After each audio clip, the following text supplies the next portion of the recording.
I'm George Galloway, and I present Kali Mahorra on Al Mayadeen television. Here we are in London. I speak my words freely, either in Parliament, on television, here on the streets of London. Kali Mahorra means free word. That's what I speak. So Kali Mahorra is a two-way conversation.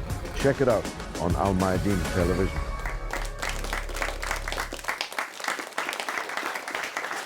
Welcome to Kali Mahorra with me, George Galloway, on Al Mayadeen television, coming to you from London, talking about China. China is already, arguably, the most important country on the earth. The biggest population, the biggest economy, and the biggest army. And in the lifetime of the youngest viewer of this program this evening, it will be preeminently so, incontestably so. This is a reality which some in the West are finding difficult to handle. And indeed, they're doing everything that they can to slow the progress to that inevitable end. Whether it's economic sanctions against Huawei, excluding Chinese technology from Western economies, whether it's finding one cause célèbre or another. One day it's the Falun Gong religious sect, the next it's Tibet, the Dalai Lama, and most recently the vexatious question of China's Muslim minority. We'll come back to that in just a couple of minutes. But China is beginning now to influence political decision-making in a way that even a few years ago was difficult to imagine. Chinese people follow the rubric of when you're strong, appear weak, when you're weak, appear strong, and they take things very cautiously and carefully. But I'll tell you the moment when I realized that things had begun to change. When the David Cameron's Conservative government in Britain tried but failed to persuade the British Parliament to launch bombing raids on the government of Syria and its armed forces, the British government were working themselves into a lather over China's policy towards the matter. I was a member of Parliament at that time, and I well remember, as a foreign affairs specialist, being invited to a private briefing from the then Foreign Secretary, William Hague, who told us with great exasperation that he had been trying to reach the Chinese foreign minister on the telephone to try to persuade him to support British involvement in the war against the government of Syria. And Mr. Hague informed us in sorrow and in anger that the Chinese foreign minister simply refused to come to the phone to talk to him. Instead, he sent a functionary, his personal secretary, to tell the British foreign secretary there are no circumstances in which China will support the bombardment of Syria. And I remember thinking at the time that this insult to the former great colonial power of Great Britain marked something of a turning point. And in the few years since, China has begun to put its foot down in the political sphere. It has begun to show, I was going to say acquire, but certainly show a political weight commensurate with its economic weight, its population weight, its strategic importance. And we'll be looking at that subject today. China is a gigantic success story. The government of China has lifted more people out of poverty than any system, any government ever has in the entire history of the human race. China is a buzzing, humming economic power, and it is beginning to be obviously so, even to the least astute of Western observers. That's not to say that there is nothing wrong with China's policy at home or abroad. I argue that the most significant potential weakness for China is the Muslim question in China, which many of you watching this today will already be familiar with. You won't necessarily be familiar with the true facts, but you will be familiar with the general narrative that is being spun, namely that China is suppressing, oppressing its Muslim minority, the Uyghur people in Xinjiang, and other Chinese Muslims, that China launches an annual war on Ramadan, stopping people from worshipping, stopping them from fasting. I even saw a meme the other day that China is forcing Uyghur Muslims in China to drink alcohol. Most of that is complete nonsense. It's Western propaganda, but not all of it. And I have some history in this regard. In the 1990s, early in the 1990s, before anyone in the West had ever heard of the name Osama bin Laden, I gave a lecture to the International Department of the Central Committee of the Chinese Communist Party, warning them that a US turn against China had begun, and that bin Laden and the Islamist trend that he represented was being pointed at China, because already with the failure of the Falun Gong, the failure of Tibet, some wedge had to be found by Western imperialist countries to be driven into China to try and slow, if not halt, China's apparently inexorable advance. I remember it well because even the Chinese party functionaries that I was talking to had never heard of Osama bin Laden. They certainly didn't know how to spell his name because they queued up around me for the English spelling of his name. It is true that the West is using China's Muslim problem to damage China. But it is also true that the Chinese government is handling its Muslim question far from perfectly. But that's not the only issue. We're going to talk this evening about the Belt and Road Initiative, which essentially, and on the face of it, certainly, is a non-imperialist policy of linking up the world through transport, infrastructure, industrial investment, to try and allow these countries in which, particularly in Africa, China is heavily involved, though it's heavily involved in Latin America too, to try and strengthen the infrastructure of these countries to the mutual benefit of everyone. And that's good.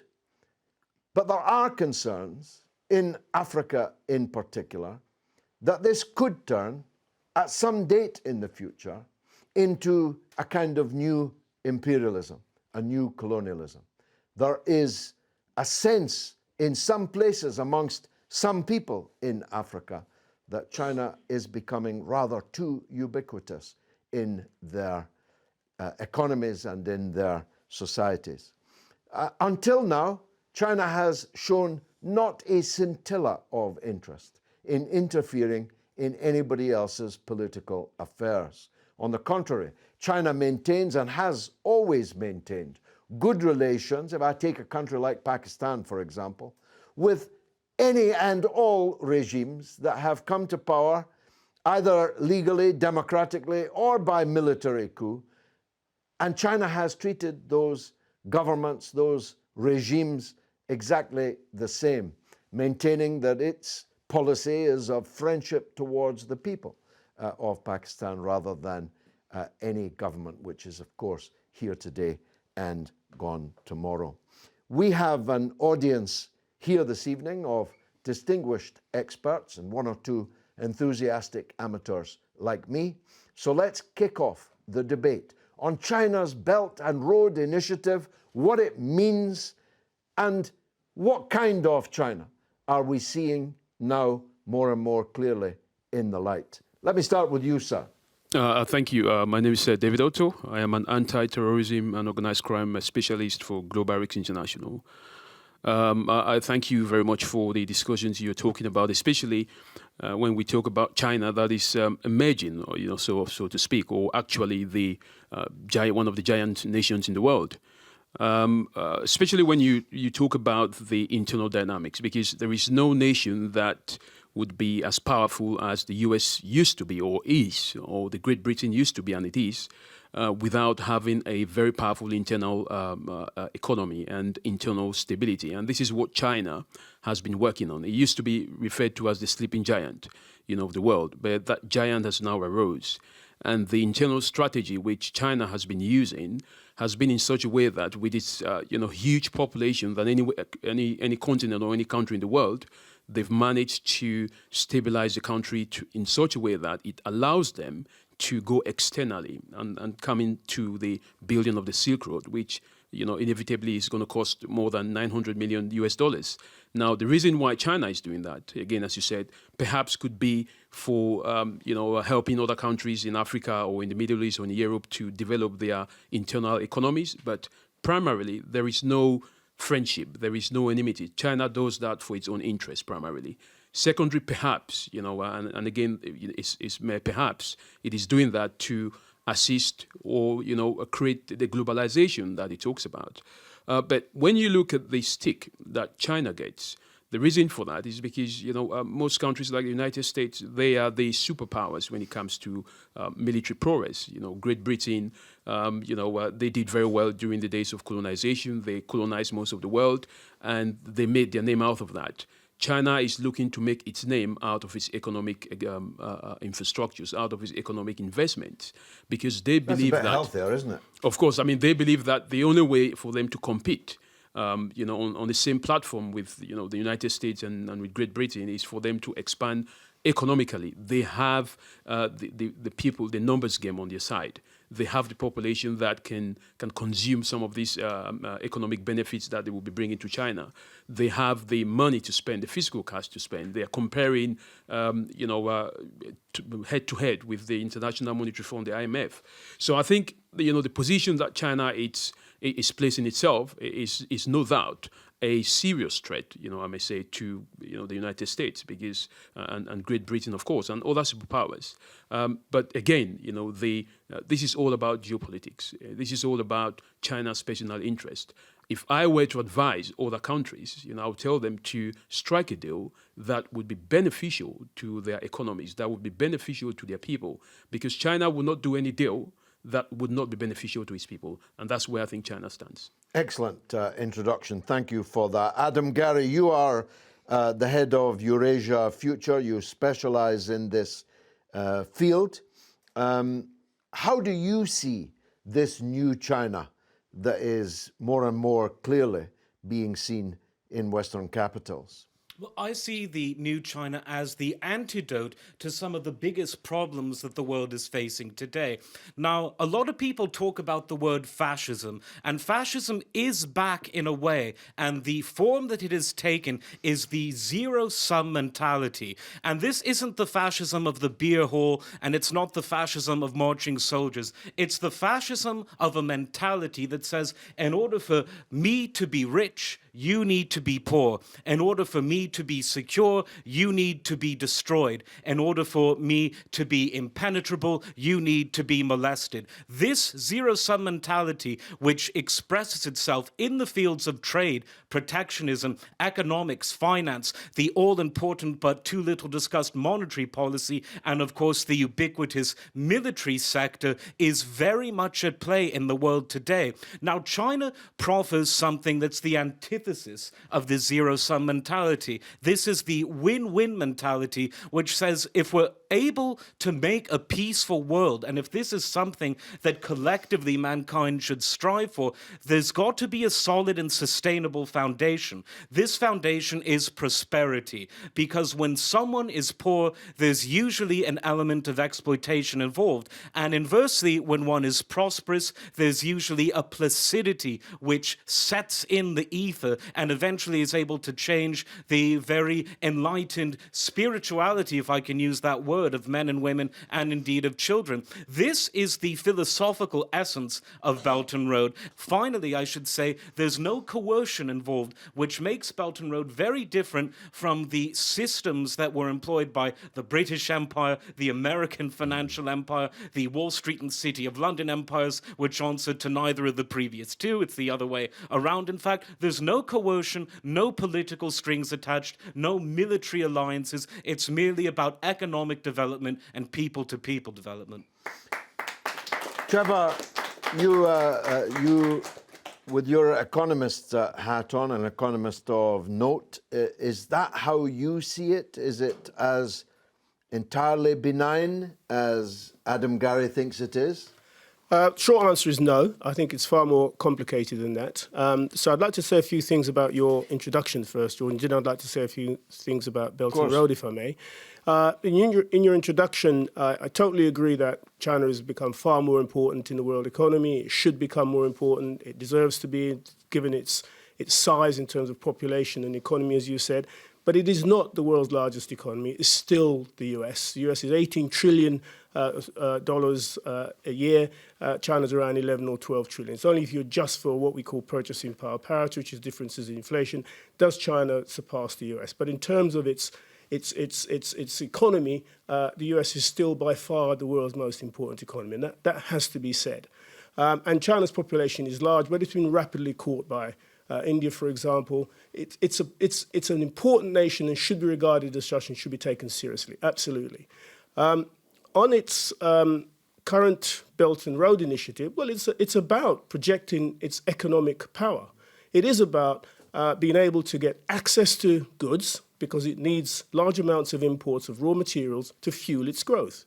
But it's also about access to the markets for its goods. And it's creating something which will benefit the countries that it is dealing with, but also benefit it. So it is about forming strong relationships. But with those strong relationships will come more power. It will have a say in what happens in those economies. And you are right to point to the fact that in Africa, there are doubts about the pervasiveness of its power, its relationships with some of the elites, the quality of some of the work which is done, for example. Some of the roads which have been built are already falling apart. It uses its own labor rather than employing locals. It's about whether or not that money that it spends in those countries benefits those countries specifically or just gets benefits mainly to the Chinese. So there are big political and social issues which will come out of this. But that is the nature of the world. It is also the nature of power. By the way, I do think that it is right to spend that money. I do think it's a counterweight to some of the faults that the West has, although I wouldn't paint the West as monolithic, George, as you do, because I think there are big differences between the US as it's incarnated at the moment and was a few years ago, and also between what Europe thinks about some of what's going on and what the US thinks about some of what's going on. So the world is far more nuanced and complex than just these sheer blocks that we talk about. But I do think that China has a huge problem. And the problem is, it's not democratic. How does it mutate into a democratic state where its people have a say in how they govern? At the moment, it is totally driven by the fact that to legitimize the hold of the Communist Party in power in China, it has to deliver ever higher levels of living standards. And that is its imperative. And I do think it's treating the Uyghurs badly. I do think that's the beginning of some sort of police state in that part of China. But that part of the country is vitally important to it. It's 40% of its energy. So there's hard power realities that have to be taken into account as well. And that's my preamble. There's lots more to say. No, go on. But as an introduction, I think that maybe I should stop there and then maybe we can continue the debate. As you please. Adam Gary, the picture that Trevor paints is rather different to yours. Maybe you're right, maybe he's right, maybe the truth lies in between. But how would you immediately respond? Well, I would say that managerial issues need to be separated from the overall aim. When building any business, with building any country, it would be more scandalous and more shocking if everything went swimmingly without any surprises, without any shocks. Such a state doesn't exist on Earth. People are fallible, and China, as a very rational society, based on the very rational form of government that's existed from the time of Deng Xiaoping to the age of Xi Jinping, thought is one that is willing to correspond and liaise with all of its partners. If a road isn't built to scratch, there will be dialogue and it will be rebuilt. When the first generation of an infrastructural project requires foreign workers, the second and third will see that balance redressed. We have to remember, too, that it's totally fallacious to hold China, both internally and in terms of its developmental partnerships, to the same standards to which one holds countries that have achieved first world status after centuries of wars, of genocide, of holy wars, of slavery, and of all sorts of suffering that between 1949 and the present day hasn't existed in China. So if we're going to compare records, not only has China developed quicker, but with the problems that are necessary in all developing societies, I think China's record, frankly, is a lot better than some of the countries which today are part of the first world, which China, as China itself says, is not yet part of the first world. Well, China was, of course, occupied by the first world. It was sacked, exploited, invaded, literally occupied, with sovereignty asserted. Great Britain, in the last 120 years, literally took parts of China and said, that's no longer China, it's Britain. Britain bombarded China to force China to accept heroin from our empire in India. And that kind of criminal rape, actually, of China is not a distant memory. The Chinese People's Republic only came into being in the lifetime of some people actually watching this program. There was a period of ultra-left politics in China which achieved some gains, made many mistakes. The modern China we're actually talking about here now is only, what's the Deng Xiaoping period? We're talking 40 years. So in 40 years, China has emerged in the shape it's in now and should be judged accordingly. Now, do you want to quickly respond? I think what we have to agree is that democracy is not for every country. The Chinese economy has been able to develop, aside from the type of democracy that we expect, to happen in China that happens in the West. I've just been to China a couple of months ago, and you can tell that, of course, there are, the social media is restricted, but when you meet the people in China, they don't express any sort of oppression style regime that the West always paints that to be.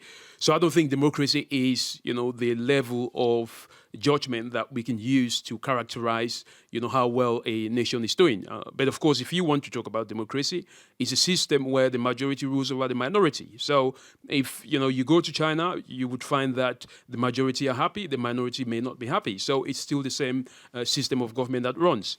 Much more coming up after this.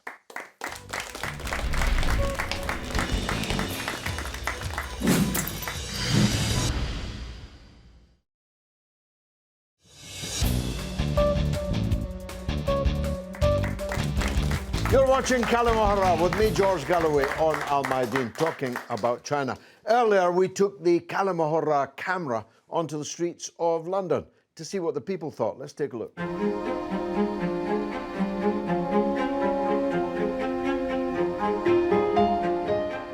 What do you know about the Chinese New Silk Road?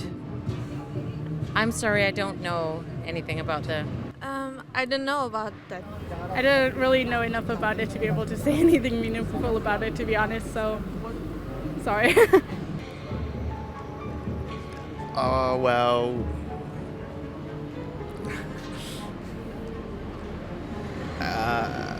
I never heard about it. So, is it true? I just heard about Silk Road. The China wanted to expand their strength. Maybe it's a way of protecting themselves or expanding their commercial link with more countries, making sure that the more trade they can do, the better it will be for their economy and money. It's basically a road that they're using to connect the world, and whether by sea or land, and which I honestly don't support, because I think it's gonna cause more pollution that the world already has dealing with. I believe it's going to be made in 2049. They're trying to build some sort of connection between China and other countries such as Pakistan, Sri Lanka and other countries as well, in order for like stock trade and travel and stuff, I think. Will the new Silk Road only benefit China or the whole world? In case of northern path, it benefits only China, because they are planning to make a train connection to North Sea, to Helsinki, and make a tunnel to Tallinn, and then go in the middle of Europe. And it's kind of awful dominant thing to next 100 years. I feel that will definitely be a positive advantage to countries, so not just to China. It would be an advantage to Pakistan, Sri Lanka and the other countries, definitely, in terms of stock trade, as well as travel maybe as well. So yeah, definitely an advantage to other countries, not just China. Why do you think the US opposes the new Silk Road? Okay, it could be in terms of maybe feeling a threat, as well as not having control over what's happening there in terms of like travel maybe, and stock trade and stuff like that. But definitely a big threat maybe, I would say, as they don't feel that they would be in control as much. I think it's because of the economic power, that they believe if China gets this, it's going to be an upper hand. And the US in general, they like to be in charge of everything.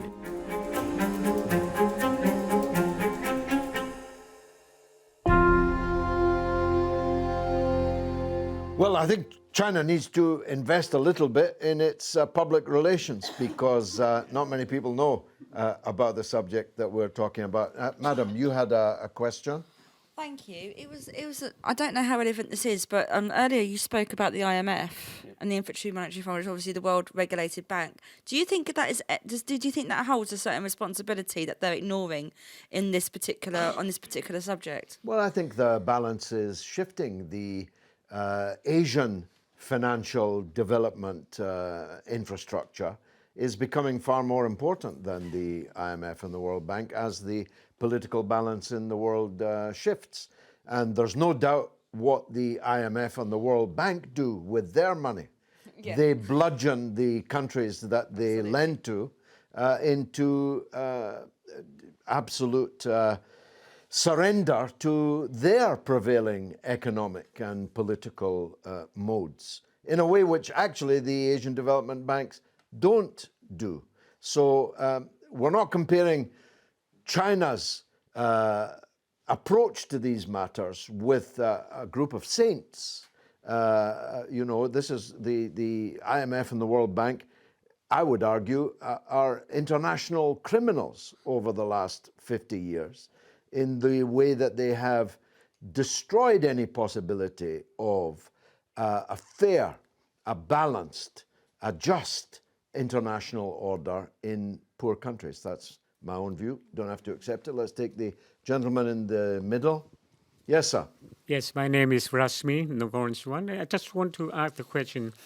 After listening to all the gentleman will say, and you also, and then we come to the conclusion is One Belt and One Road is a good initiative that it will progress in the world. But when it comes to the political point of view, I just want to know whether you can answer this question between the West is trying to holding or derail this project. Is the incident in Indonesia, in Philippines, in New Zealand, and in Sri Lanka, have any connect to this project?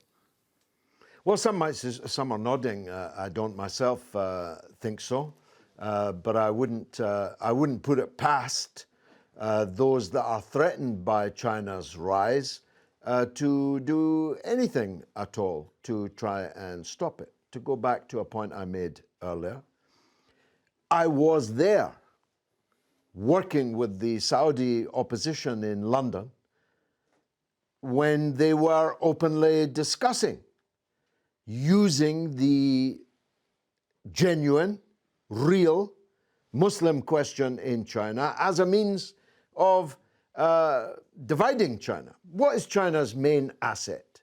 Its united population. So if you are US imperialism, what do you want to do?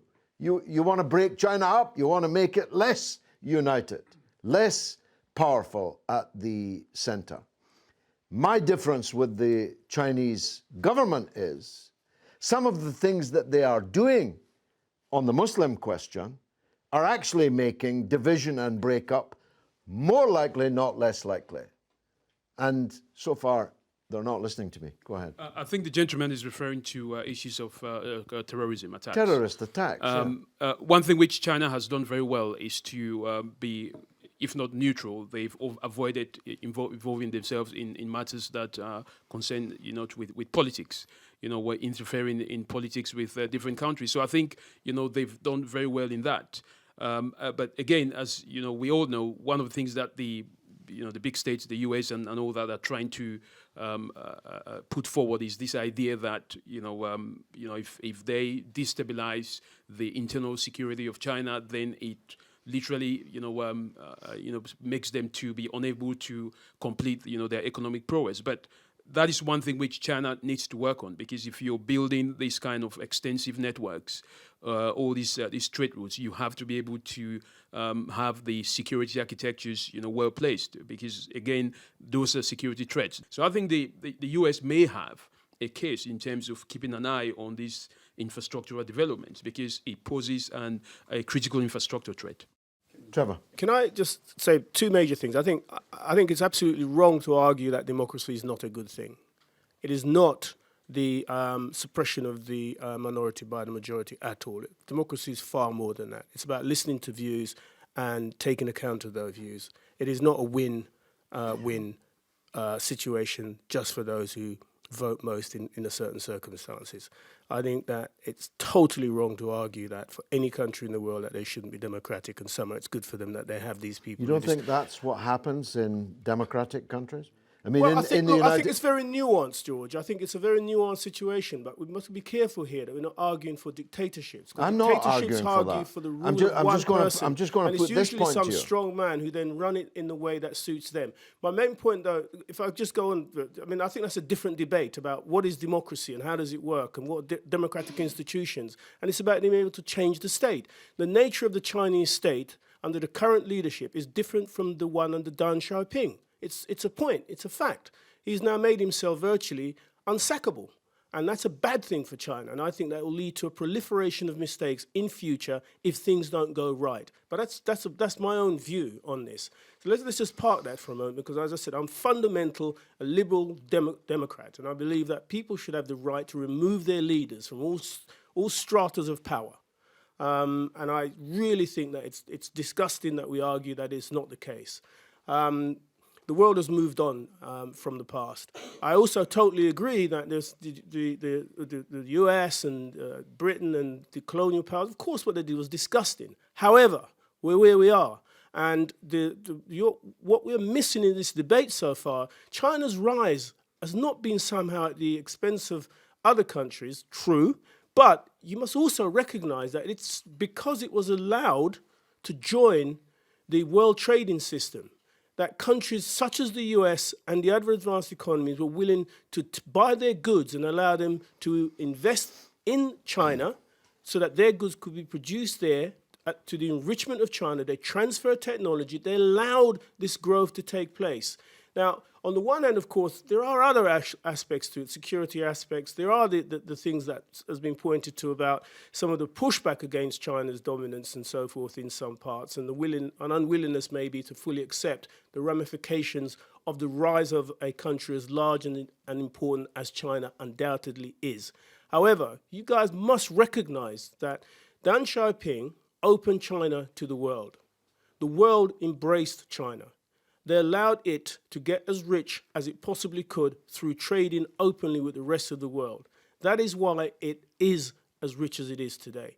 And I think that and the audience will misunderstand the rise of China if they do not know that this is the case. But capitalism doesn't care about political systems, does it? Otherwise, we wouldn't be trading so gaily with Saudi Arabia, for example. If you want to talk about democracy and human rights, we buy and sell to Saudi Arabia however many people's heads it cuts off in public on a Friday afternoon, however many people it crucifies. That is absolutely true. But at the same time, it trades with countries. Capitalism can be an ideology for some.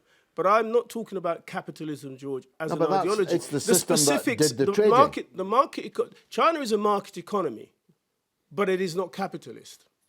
It remains a socialist and communist-run country using the market economy to enrich its citizens. You can do both. Saudi Arabia is a market economy, but it is also a feudal system run by a kleptocracy, a brutal one, undoubtedly, with strong links to certain elements of the US. True, no question. But at the same time, George, that country will trade, the US this is, with other countries who are benign, who don't do these things. This is the world we live in. It can be good and bad. This is the nuance that there is. They don't necessarily choose to trade with countries that are as evil as that regime. And I agree, this is totally an evil regime. And I wish they would stand against it. But they have vested interests there. But they have vested interests elsewhere too. My point is this, ultimately. China too will have vested interests. Once it builds this belt and road, once it has assets in these places, it will have to defend these assets. It will have to take positions on the power structures in these countries. Those relationships will change over time. That's the point I'd like to make about the future for China, given this initiative, which, as I said, will benefit it primarily, but it can also benefit those countries depending on how they respond to it. And if they do not respond in a way which benefits their people and their economy, then it won't benefit them at all. It will benefit a kleptocracy, a group at the top, who will get all of the benefits and keep it for themselves. And that happens when they're undemocratic. Let's take the gentleman behind you. My name's Musa, and as we can see with China, this is a very ambitious move. So, of course, it's going to be, in the eyes of USA, as a move of you're trying to step a bit further than you can reach. So China, in the long term, are going to have to build strong relationships in Africa, and through the roads and whatnot, it might look good to us in the West, but every country needs more infrastructure, every country needs to progress. And USA just like to stay ahead and keep everyone under the shackles. So in the long term, of course, it's going to be a good thing overall for the majority of the world. If you're looking at it as a whole and not just singularly, then it will be more of a beneficial thing. Thank you very much. Gentleman at the front. Fra Hughes, I'm an independent activist from Belfast. I just wanted to make the comment that the only thing you can see from space is the Great Wall of China. And I think that's a huge engineering feat that hasn't been surpassed. And I think that this Belt and Road initiative, no matter how long it takes, even if it's decades in the making, is going to open up the whole world from the east through Eurasia all the way to the west. They're talking about delivering things by train from China to London within 2 weeks. Every single country that it goes through, building the infrastructure, the ports and the bridges and the trains and the road networks, will allow every one of those countries the opportunity to expand its economy, to use the ports that the Chinese are building. But also China is investing like between $1 trillion and $3 trillion to make this a reality. Now, I realise that they're also giving loans to a lot of the countries in Africa and along this new Belt and Road that they're developing, and that may cause issues. Now, what's going to happen when those paying the countries money. can't pay the loans back? Well, yes, and this has already happened, isn't it, somewhere where they've taken over a port, and it's at Sri Lanka and one of the countries. But just kind of to finish, I think it's a fantastic opportunity. I think going forward, it's already been said, I totally agree with everything you've said, the cooperation between China is a financial, it's a financial imperialism in a way, where it's going to have influence in all the countries that it goes through financially through the Belt and Road project, but it's also, it's not the imperialist way of the West, which through regime change and fomenting terrorism and bombing other countries into subjection. So I just really want to say about the yuan, at some stage, a lot of people predict the yuan will become the world reserve currency. And I think when that happens, then America is going to be more frightened of China than it is up to this moment in time. Saad Mohsin. Yes, Mohsin Abbas, broadcast journalist. One thing I have to do as a journalist sometimes is to look into the future, crystal ball gazing really. If China is going to be the emerging economic power of the future, with America not far behind, I can't see it collapsing overnight, some of the futuristic, if you like, technologies are really important to consider in terms of their political and ethical and moral, if you like, overviews. Let's take nanotechnology. Let's take, for instance, robotic engineering. Let's take, I don't know, anything which is to do with basically shaping the future of the world. With the Chinese system, one of the concerns would be if you have a totalitarian state where these decisions are made behind closed doors and you don't have the ethical and moral, robust kind of decision making, that would be a concern. The problem is, though, that with most of these technologies and most of the investors within in the background, they're primarily after profit.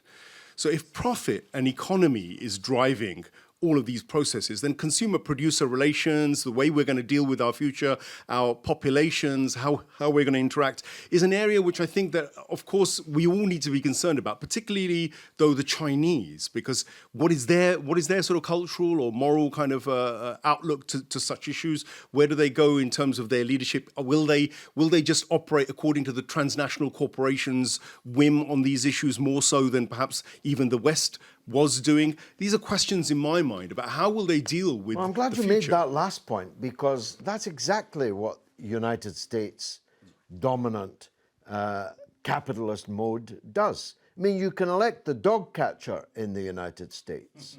You can elect the traffic cop. You can elect everybody. But what difference does it make? Donald Trump's the president. He lost the election. You can only stand for president with a chance of winning if you've got $1 billion to spend, and nothing changes. What's the difference between Bill Clinton, Barack Obama, Donald Trump? To what extent is this democracy of which you speak of any importance to the mass of the people in the United States? 35 million people in the United States have no health care cover. 50 million people in the United States could not survive a $1,000 emergency. So if you've got a system like the Chinese system, which is not democratic according to our definition of democratic, but everyone's getting richer and richer and the public realm is getting better and better, which is best? I think ultimately I'm with you on this, but social justice and being able to define what that future is at the moment seems to be still locked in this kind of paradigm of growth, economic growth. We seem to be obsessed with growth as if it's an untouchable reality of our times. Growth is not an absolute reality. This is a reality which usurious money lending mechanisms and systems, which capitalism has imposed on the world, dictate to us. Have the Chinese broken free from that kind of usurious model, or have they complied with these transnational sort of usurious money lending lending mechanism? And is that why they're being allowed to interact? Have they just sold out just like the Americans sold out a century ago? So my question is really about ethics and morality of politics, moral politics. And does that moral politics exist on the spectrum, whether it's with China or whether it's with Western democracies? And if it doesn't, isn't that where we ought to be focusing to change the narratives that we're given by the hierarchical elites and who filter it through the media, through their levers of power, the politics, the economic systems? I'm really all for a big debate and discussion about moral politics and a new vision, a different vision from simply being driven by growth and profit and the need. And I accept that we need to eradicate poverty. It's a transformational process, not a revolutionary one. I get that. But is anybody committed to that? I'm not sure. Well, I'm committed to a debate on it. I just make this point to you that the people who rail against growth are usually the people that are already rich rather than the people that want to be. Yes. Hi, it's Amir Belim. I was just getting warmer and warmer towards the point I wanted to make in the programme. And it's about with any new trade deal or business deals they've got in the pipeline, my biggest concern has always been who benefits from it, because it doesn't ever seem to be the poorest of the West or the East. For example, there's these rules in China where if you're below a certain amount in terms of wealth, you're not allowed to travel or buy an aeroplane ticket. In England, if you're on benefits, you're not allowed to leave the country unless you've secured a job first, even under freedom of movement. So my issue's been is like, yes, we can have all these new great ideas and schemes and trade deals, but we can't have it where it's just a certain section of society that gets to go to the UAE and benefit with the great jobs there, and then a certain section of society that gets to get into the Silk Road and whatever China's doing, and Not true everywhere. I mean, I have the. We need the poorest people. When I was your age, I had the right to go and take tea in the Ritz, but I didn't have the money to do it. So the right to do it wasn't actually all that important. That's correct. So same here. I've worked, as you know yourself, in the car trade, driving lots of nice cars. I can't afford one of these nice cars, but I can drive every single one, and I can tell you everything about every single one, until the cows go home. But what I'm saying is, like, with all these new things out there, again, capitalism, what we brought endless growth. People don't want to fail. They don't want to say, okay, we sold a little bit less this year. It doesn't matter. Let's try a bit harder next year. There's no room for failure. Everything's always just kind of a KPI type system of profit, profit, profit, profit. And, if you lose out, that's it. You've lost out. You're a loser. And that's the end of your career and everything. And do you see what I mean? I just want, if we're going to have these new schemes, we've got to have it where the poorest people of the world can benefit as well. Not just as, people from the grammar schools and the private schools, they know about all the good stuff first and they benefit from it. And then everyone else finds out 20 years later, that, why didn't we do that? Do you know what I mean? So this is what my problem is. Again, if we're going to do these new, like same with the Pakistan thing, when we discussed with Imran Khan, great, they've got some new ideas and that in the pipeline, but involve some of the people that have not had a piece of the cake yet. Yeah. Adam, it is a paradox, isn't it? You've got a communist party with all the emblems and the colours and as red as Trevor's socks. But actually what they're pursuing is capitalism. And you can't vote them out. They have the authority of being a communist revolutionary government which overthrew foreign domination, united the country, and so on. But they don't actually practice socialism, so why should they be allowed to fly the banner and stay in power apparently in perpetuity?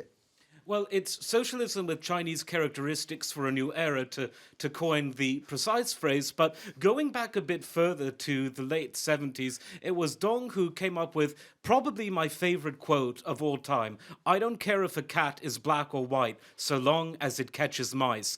It's all about problem solving, and that's what politics is. Politics isn't an exercise in vanity or monopolizing money, monopolizing the airwaves, monopolizing force. It's about solving problems, the people's problems, as many people and as many problems as one can solve. And let's imagine this studio were to be put into a time capsule. Everything that's been said is indeed relevant today.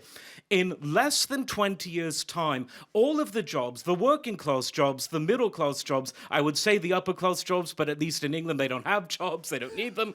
But the jobs themselves are going to be transferred from the fleshy hand to the robotic hand, artificial intelligence, and there is going to be a moment when the penny drops where people are going to say, look, who is working for who? Are we working for the machines or are the machines working for us? Now, no system has totally come to terms with this yet, but the fundamental structure that China has whereby money circulates rather than goes down a one-way street to who knows where. Well, we know, but do know where. Indeed. This is going to be a model that many other countries will have to look at and how to adapt it in a flexible way to their own cultural characteristics and the own economy that they want for their people. Trevor, last word to you. Deng Xiaoping also said to be rich is glorious. It is. And the more people hear me, the better. Yeah, and he said that because he believed in spreading wealth through using the market economy. And so arguments against the market economy, in my view, are define the facts of the history of the world over the last 50 years, which is that the world is richer than it's ever been before. You do have disparities in income, absolutely, but you have the opportunity. Even if you're poor, George, even if you can't go to the Ritz today, you have the right to go there. Your children may be able to go there if you do the right thing. I can go and there the now, right I want thing to you be can clear. do now, yes. And you do go now, I'm sure. But that's the point. The world changes. And one way you change the world is through education, education, education. But this view somehow that the nirvana of the communist state is the future of the world, in my view, is wrong. I think it's the communist states that are going to have to adjust to the fact that the world is freer, more dynamic than ever before, and that they have to embrace that. And it's simply not true that the welfare system in China is better than the welfare system in the US, for example. US welfare system is not as good as ours in the UK, but the Chinese one doesn't even cover their people. If you can't afford to pay, they have no national health care system. So they have a long way to go. The average Chinese is six times poorer than the average American. So they have to get a lot richer before they begin to be first world in the sense that you've described it earlier, George. It's been marvellous for me. I hope it was for you. I've been George Galloway. This has been Kalimahorra.